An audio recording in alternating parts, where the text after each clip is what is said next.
Welcome to our viewers in Nigeria and across the world. Lunchtime Politics begins right now.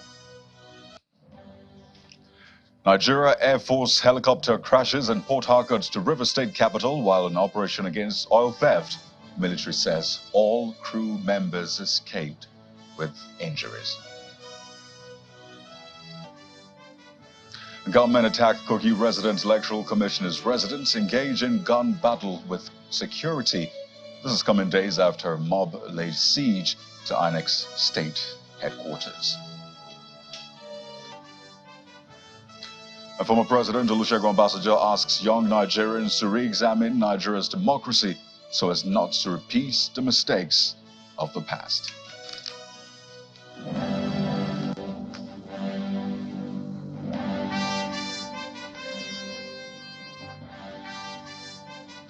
We'll begin the program with the air mishap involving a Nigerian Air Force Mi-35P helicopter in the early hours of today in Port Harcourt, the River State capital. Well, a statement from the Director of Media Relations of the Nigerian Air Force, as Air Commodore Edward Gapquet, notes that the crash happened at 7:45 a.m. shortly after the aircraft took off for an operation against economic saboteurs in River State. The entire crew of 5 are said to have survived the crash, and they came out with minor injuries and are currently being attended to at the Nigeria Air Force Medical Center in Port Harcourt. According to the statement, the Chief of Air Staff, Air Marshal Hassan Abubakar, is currently on his way to Port Harcourt to assess the situation and give further directives. We'll bring you more updates on that crash. So let's head over to Kogi State now, where barely days after a mob laid siege to INEC's office in Lokoja, the state capital, blocking workers from gaining entrance, gunmen in the early hours of today attacked the home of the state's resident electoral commissioner, also in the state capital. A statement from INEC says that around 3:30 a.m., the armed men arrived and engaged the security personnel in a gun battle for over 30 minutes until reinforcement arrived. While no lives were lost, property was destroyed in the ensuing gun battle. Following the incident, a team of combined security personnel have been deployed to protect the resident. The electoral umpire is calling for a thorough investigation and enhanced security protection for its personnel and assets in Kogi State in the aftermath of the governorship election, which saw the APC's candidate, Usman Ododo, emerge winner, an election victory that is now being contested at the tribunal. Well, let's talk about budgets now. The Ondo State Governor, Mr. Dapo Abiodun, has presented 703 billion naira before the State House of Assembly for the year 2024 fiscal year, tagged Budget of Sustained Growth and Development. Well, according to him, capital expenditure is expected to go up 416 billion naira compared to recurrent 287 billion naira, with emphasis on the completion of all ongoing projects, while seeking the cooperation and understanding of other arms of government and residents of the state. He lists the other areas of focus of the budget. Take a listen to the government.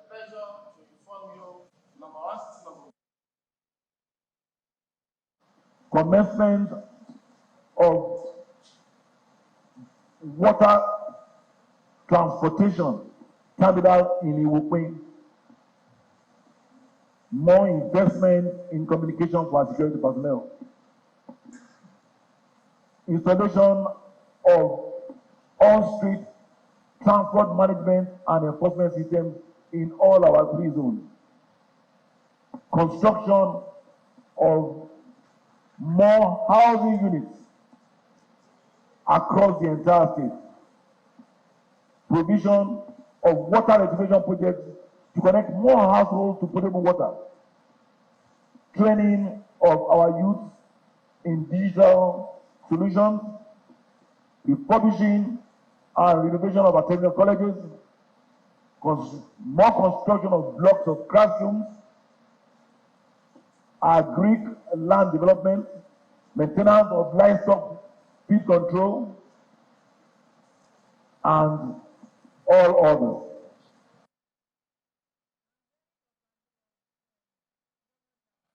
Well, there's more. His Bauchi state counterpart, Governor Bala Mohammed, has also presented the sum of over 300 billion naira to the State House of Assembly as a 2024 appropriation bill. Well, 59.6% of that budget is being proposed as capital expenditure, while 40.4% has been budgeted for recurrent. Governor Mohammed states that this year's budget is about 48% higher than the budget of the previous year due to increased revenue arising from subsidy removal, upward inflation trends, and the depreciation of state local currency. It has therefore become imperative for me to use this opportunity. Government has, in the course of the preparation of the budget, taken the following measures into consideration. A, ensure the completion of ongoing projects. B, propose new projects only on the basis of critical need and the immediate impact they will make. C, ensure reduction in non-oil overheads. D, ensure compliance with budget guidelines issued by the Nigerian Governors Forum to ensure peer review and comparability.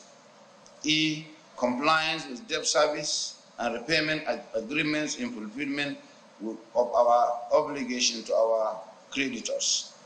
F, target favorable sources of capital receipts and financing such as aids and grants and PPPs, etc.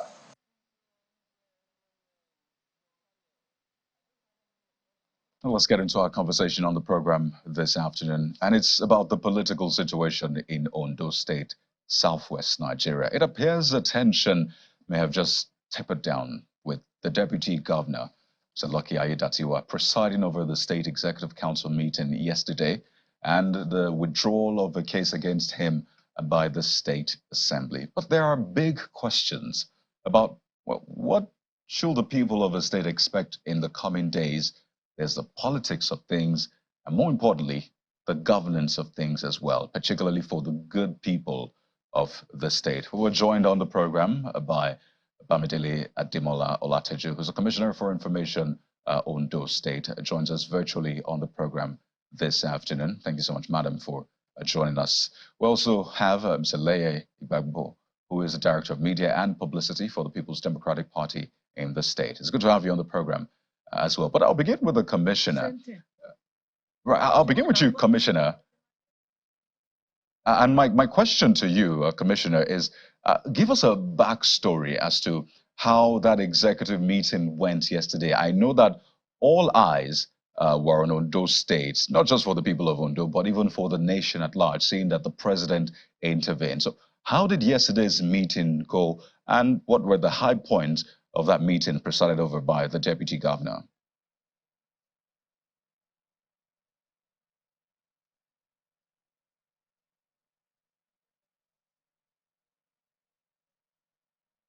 If you can hear me, Commissioner, I'm asking about yesterday's executive meeting. A lot of people were not privy to that meeting, the atmosphere, the major issues that came up, the resolutions, and the way forward. So give us an insight into how that meeting went, Honorable Commissioner.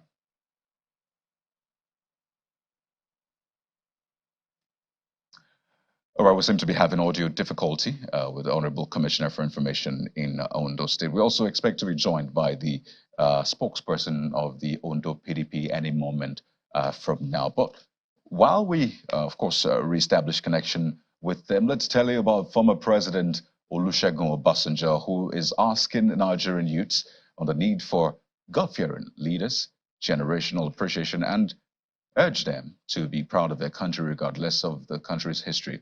Well, he was speaking at an intergenerational dialogue in Abuja, hosted by a coalition of civil society organizations focused on youth development. The former president used the opportunity to restate his views on what he describes as the ineffective Western liberal democracy practiced by Nigeria, which he says should at least be re-examined. Our correspondent Kayla Megwa has more. The 3-hour wait for former President Olusegun Obasanjo is a testament to the value these young people believe they will derive from hearing him speak. It is an intergenerational dialogue holding in Abuja, where the focus is on bridging the gap to give Nigerian youth the nation they want.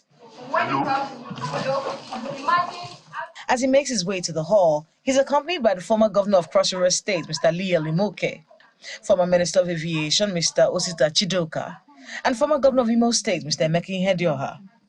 The pulse in the room is invigorated as he takes his stand, and he wastes no time in pointing out the requisites for a good leader.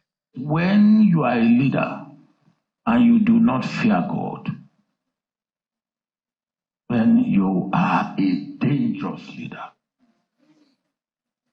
When you are a leader and you are not close to God, you are a leader not to be close to.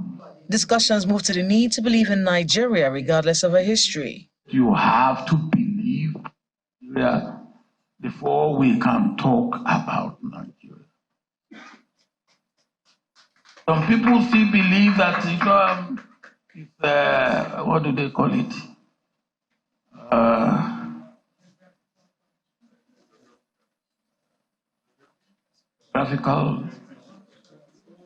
Geographical expression. Tell me which country is not geographical expression. You all tell me, unless my geography has gone sour. Tell me which country is not geographical expression. But every country has history, how they came about. And the fact of the history of how you come about does not mean that your country can be a country that you will love and cherish and hope for the best for. He goes on to discuss the Nigerian dream, urging young people to be leaders of today and not tomorrow. He also has a response for those who criticize his stand on the re-examination of the democracy practiced in Nigeria. We have tried it. We have seen it. And what you are saying is that when you find that something is bad, you must continue with it. Einstein said, are doing the same thing. It is not working, and you continue to do it at height of stupidity. I don't want to be stupid. So we have tried this for so long. Now let us analyze. Let's ask ourselves. And if you have asked, if you rethink, and you come to the conclusion that that's what you should continue on it. But what stops you from rethinking, asking the question? Whether people view him as a hero or a villain, the former president is certainly not shy of his opinions, reminding the youth at this dialogue on why they should leave a legacy as the generations before them did. Kayla Magwa, Channels Television News. We are very honored, sir. Thank you. Now back to our conversation on the Ondo State political situation. We're being joined by the Commissioner for Information, Bamidele Demola Olateju, joins us virtually. Madam, my question to you earlier was about yesterday's state executive meeting. For a lot of people who were not privy to that meeting, the outcome of the meeting, the atmosphere, seeing that it was a deputy governor that chaired that meeting after a lot of back and forth. So speak to us, how did that meeting go? Can I hear your question again? My internet went off a little bit. It's okay. My question is about yesterday's state executive meeting, which was presided over by the Deputy Governor, Mr. Lucky Ayedatiwa. Tell us about it. What was the atmosphere like? What were the resolutions that came out of it?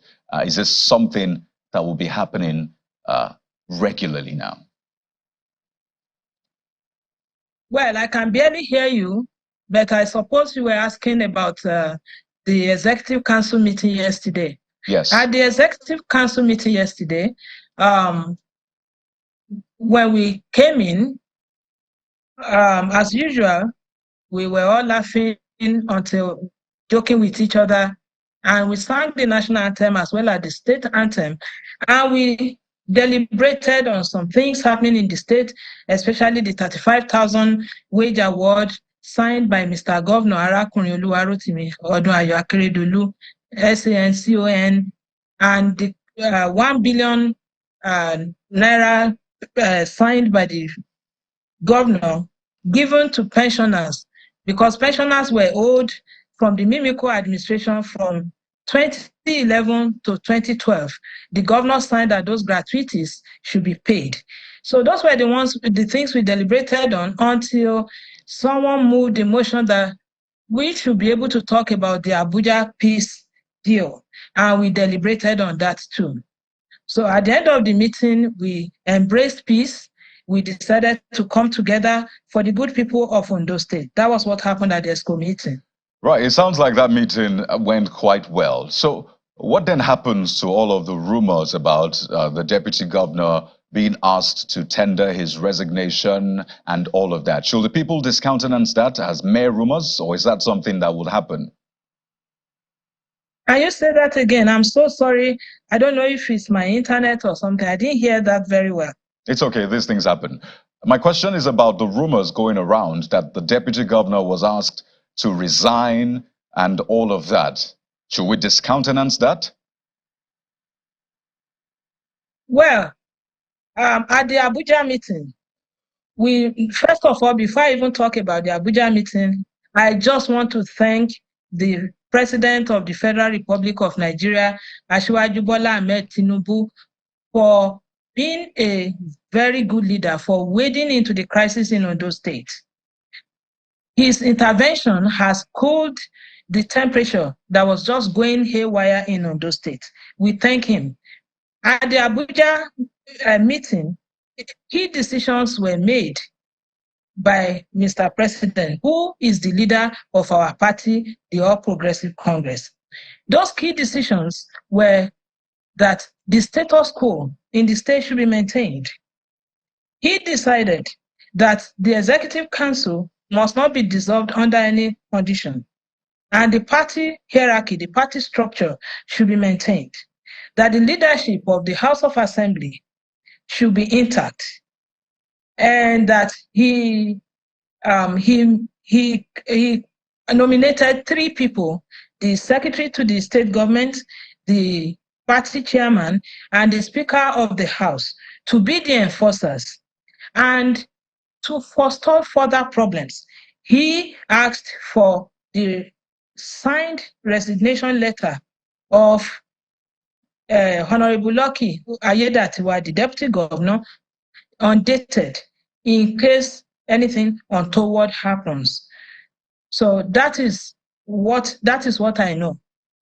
Right. So, well, it's interesting how we have come up to this point, saying that there are still elections in the coming months. But speak to us about governorship, or governance rather, in this state. Well, the governor is not around now, so the deputy governor is acting in his stead. And you tell us that, well, a letter of resignation, which is undated, should be signed. Well, it looks like you're having difficulty hearing me. I'm so sorry. No. The internet today just decided to be wacky. So I couldn't hear most of the things. I don't want to answer questions out of the blues. Can you say it again? It's okay. Hopefully. So my question is particularly about governance for the good people of Ondo State. So what should they expect in the coming days? First, for the Governor Rotimi Akeredolu, his state of health, his state of affairs, what should they expect? And generally speaking, what are your thoughts, particularly on the deputy governor? Do you think that he would want to hold on for longer, or he's in on this, this agreement with the president? Okay. I didn't hear it very well at this end, but let me just speak about governance and what to expect, because my assistant was telling me something they could hear from the anteroom. One, we should know that governance is not a circle, and criticism is not a profession. When people make these wide allegations, they must be able to situate things properly. What I know for a fact is that Ondo State, under the administration of Governor Rotimi Akeredolu, the focus is the people of Ondo State. We are focused on providing public goods to the people. That is what is going on right now. Governance in Ondo State is progressing. What is not going on is that the governor is not attending weddings. The governor is not attending funerals like before. That is what is happening now. The governor is engaged with governance in Ondo State. It's the ceremonial stuff that the governor is not engaged in. So going forward, the people of Ondo State will continue to enjoy the good services Governor Rotimi Odunayo has been providing before now. On the issue of the deputy governor, he came back. The onus is on him. He said he is ready to work with the executive council to move the state forward. The onus is on him to prove that going forward. We have embraced peace. We went to the governor's photo stand. We took pictures. We embraced each other. We hope that will continue. Well, I would like to thank you so much. But just before we go, has that letter, has it been signed? The undated letter? I suppose since the president asked for it, it must have been submitted to the president, but I don't have the facts. I think Mr. President will be the one that will be able to answer that. I can hear you clearly now. I'm so glad. I know. Well, thankfully, we were able to get the major issues out. But we'd like to thank you so much, madam, for your time. And we do hope that we can have this conversation again with you. We've been speaking with Bamidele Ademola Olateju, who's the Commissioner for Information in Ondo State. Thank you so much for your time. Right, so let's bring in the spokesperson of the People's Democratic Party in Ondo State, Mr. Leye Igbagbo, also joining us virtually on the program this afternoon to also get his thoughts as the member of the opposition in the state on the state of governance, state assembly, and particularly the court case, the order of the court yesterday regarding the inauguration of caretaker committee for local government and local council development areas. Mr. Igbagbo, if you can hear me, but first speak to us. Are you satisfied about how events have turned out so far in Ondo State, the State Executive Council, the outcome of the peace deal which the president brokered? What are your thoughts, Mr. Igbagbo? Oh, thank you. Thank you. There is no one that can be satisfied with the unfolding events. No right-thinking person will be satisfied. No progress-loving people will be satisfied with the happening in this our Sunshine State, the state that is called Sunshine, that has now turned into utter darkness.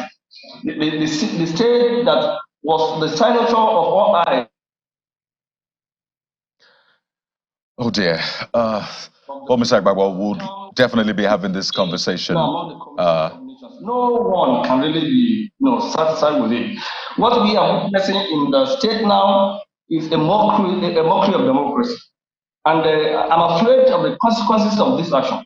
Now, there are laws in this country which guide every organization, every segment. As it is now, the people of Ondo State voted for Governor Rotimi Akeredolu. And when you look at Section 183 of the Constitution, the job of the governor is a full-time job.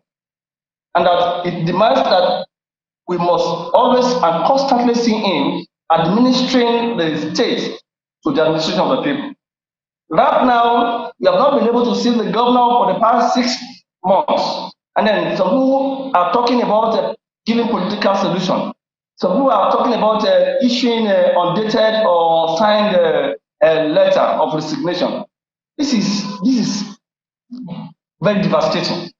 This is frustrating and as well as infuriating. The question all of us must be answering or must be asking ourselves now is where is the government that the people of Ondo State voted for? The issue of whether somebody is signing or somebody is presiding over a meeting shouldn't be the first thing. We are leaving matters, weightier matters of law, and we begin to chase mundane ones. The question all of us should ask now is that where is Governor Akeredolu Oluwarotimi SAN, the governor that the people of Ondo State had voted for, the governor that we have submitted our mandate to, so that he can administer us. We have not seen this man for the past 6 months. Nobody is asking that questions. We are debating from such important questions to asking whether they hold meeting or did not hold meeting, whether they signed or they did not sign, whether the president is serving. I'm surprised that the president did not even ask the whereabouts of Mr. Governor. I don't think we deserve this in Ondo State. So we are not satisfied at all. We should ask where the governor is. Section 183 says that the function of the office of governor and his functions, they are full time, not part time. You have not seen him. I'm asking you now, and I'm asking you, and I'm imploring you to please help us ask from those who are keeping the governor. Yes, because if the people have been saying that the governor is okay, is in Ibadan, how can they be doing election? How can they be doing meeting? You imagine that the president had called them to a meeting, and the very person who is the arrowhead of the thing was not available. And then you are telling us that there is peace now, and that the agenda of government is to cater for the people of Ondo State. Now, who is deceiving who, and who is fooling who? Where is the governor? If the governor is not capacitated, I'm sure now even this particular situation has exposed that the governor is actually incapacitated. Because if he is not incapacitated, it should have been in the meeting. You cannot shave the head of a man in his absence. For goodness sake, is the governor of Ondo State today. And therefore, anything that is done in his absence, for whatever reasons, is immoral, it's illogical. So if he is okay, like they have been telling us since, this thing has exposed them now. If it's okay, he should come to us. We should see him at the meeting. We have just seen, if you say he's fighting we're talking about somebody who is fighting the deputy governor. Where is the person that alleges that somebody that I'm fighting, where is the person? Well, Mr. Be able to do things the normal way. Do not continue to be mockery in the international community. This is a mockery of democracy. Well, we have to anchor at this point, Mr. Agbagbo. These questions have been asked, and we'll continue to ask them. And that is why we have the role of the opposition in democracy as well. So at the State Assembly, at forums such as this, these issues will continue to be raised. And we here at Channels Television will ensure that we give voice to all of the parties involved. We'd like to thank you so much, Mr. Alaye Agbagbo, who's the Director of Media and Publicity of People's Democratic Party, Ondo State. Thank you for your time. We do hope to continue this conversation in the coming days.